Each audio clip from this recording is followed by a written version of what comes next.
Okay, maayong mudto na usab kanatong tanan Luzon, Visayas, Mindanao. Maayong mudto Philippines, maayong mudto world, maayong mudto universe. Ana na punta mga higala nini nga atong tulumanon sa kahanginan C on A Catechesis on Air og ako lang gihapon kini inyong ubos nga alagad Reverendo Padre Edwin Academia Aka. Babino adlaw na usab karon nga unsa man tarong adlaw? Unsa man tarong adlaw mahigala? Biyernes na gyud. Ikatulo nga Biyernes, ikaupat nga Biyernes sa bulan sa Abril. Ayan no. So kumusta naman mo mahigala? Ako ni anak ko ayo ni ano pugkos manhuyod no, palayo na sa ako ang mga sa akong pagdumala sa parokya sa Manhuyod no. So muna nya padayon ra gyud ni ato ang gibuhaton kay daghan man kitang gibuhaton isip sa kapare mahigala daghan man kitang gibuhaton so padayon ra gyud ta no, dili ra ta magpaluya-luya no tungod kay kikinahanglan sa Ginoo ang atong kusog. Ala no, arita mahigala sa Saint of the Day. Bueno ang atong Saint of the Day karon adlaw nga Biyernes Pizza 24, walay lain kung dili si Gundere sa atong listahan, mao si Saint Fidel of Sigmaringen, no? Sigmaringen, Sigmaringen.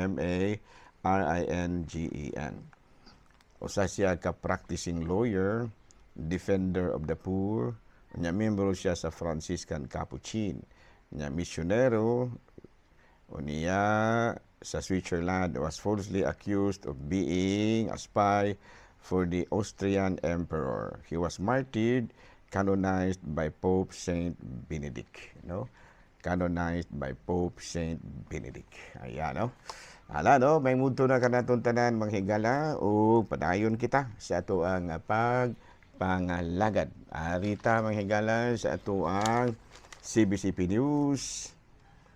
Bishop Jose Rojas Jr. of Libmanan nanawagan ngadto sa mga kabatan sa mga altar boys nga mahimo silang modelo sa pagtuo no bago pa malagi nga nag-seminar maguni sila mahigala kabahin sa mga kanabitang mga altar boys so na nga pangauhagan sa ato ang talahurong obispo dito sa Libmanan si Bishop Jose Rojas Jr. ngunta no nga unta puy-an yun sa mga altar boys ang ilahang pagtuo isip mga sumusunod ni Kristo.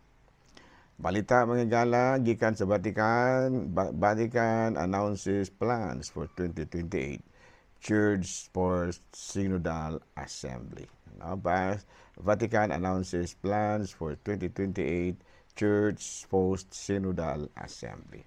Nahala no, may mudto na kanatong manan mga higala. Kumusta naman ang ako ang mga kaigsuunan, labi na gayon ang akong mga parokyano dito sa Ayungon. Kumusta naman mga brothers, mga sisters? Ako, ni anak ko sa asa naman kuron, na anak ko sa Manhuyod. Baling inita din mga higala, no? Mao na po sa Ayungon, bali pong inita. Ayan, no? Hala, no, panayon ta, ari kita mga higala sa ato ang catechism.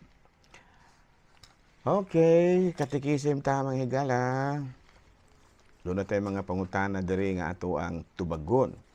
Bino topic na to the other day, kabahin lagi kini bitaw magkuanta, mag-facilitate kita og mga kana bang mahimo kitang mag-facilitator ta ba?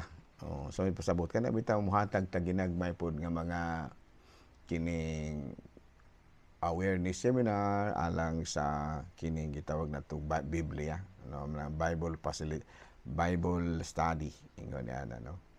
No unang-una number 1 is kung mahimo ka kang facilitator dili ka usa ka kana bitong facilitator not guru no sa manang guru kana bang kuan jud kaayo ba kanang sweetog jud kaayo nga di jud masayop tili kinahanglan nga mo facilitate ra jud ka usa ka sa paagi as a facilitator mo facilitate ra jud ka kana bang buti pasabot nga dili jud ikaw maoy mulambo sa imong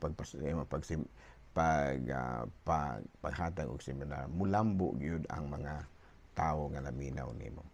Unya, sa ato ka na ginaingon, kung usa ka facilitator, you should be a lifelong learner. Sa ato pa, kinahanglan nga, kamaugid po kang, dili lang kay ikaw nanudlo ka, sayon po kang tudluan.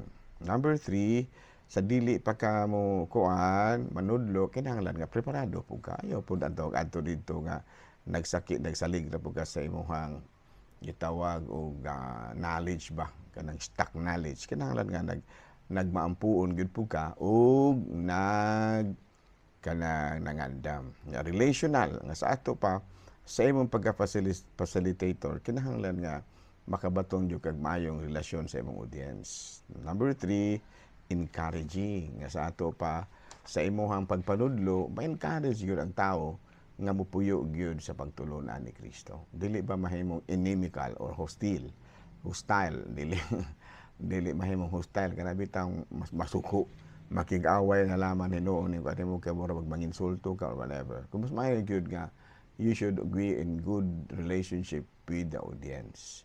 Nung na mga usahay makakining gitawag natong makahatag kanimo og kamay kasuko kinahanglan nga likayan gid nimo.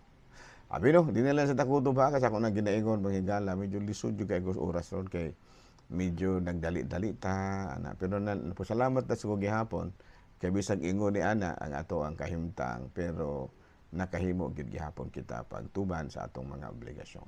Okay, dahil salamat og maayong mudto Pilipinas.